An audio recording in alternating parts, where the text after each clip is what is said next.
Pandemi COVID-19 menuntut masyarakat menerapkan teknologi dalam jaringan atau daring atau online di segala lini termasuk pendidikan. Untuk mencegah penularan COVID di sekolah, maka siswa diarahkan untuk belajar dari rumah. Sejauh ini penyelenggaraan pembelajaran daring masih menggunakan aplikasi perpesanan seperti WhatsApp. Namun ada juga yang sudah memanfaatkan aplikasi sendiri.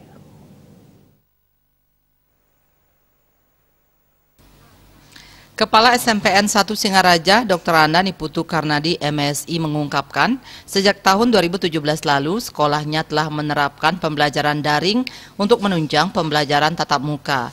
Pembelajaran daring ini karena sekolah telah menerapkan sistem kredit semester SKS. Sebelumnya pembelajaran daring dilakukan menggunakan aplikasi e-learning seperti Zoom, Schoology, Edmodo, dan Google Classroom.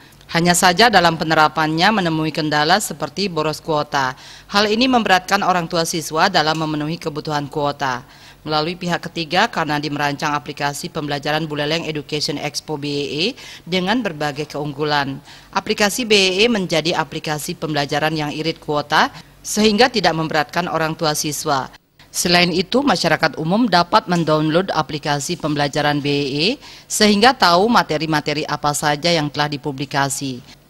Kelebihan lain aplikasi ini juga membuat siswa lebih fokus dalam belajar karena di jam pelajaran siswa tidak bisa membuka aplikasi lain maupun menerima panggilan telepon. Jika hal tersebut dilakukan, maka secara otomatis siswa akan keluar dari aplikasi dan hanya bisa sign in dengan menghubungi admin. Aplikasi pembelajaran ini juga menuntut kreativitas guru karena setiap hari materi harus dipublikasi. Kepala sekolah dapat memantau aktivitas pembelajaran yang dilakukan guru dan siswa. Wiwin Meliana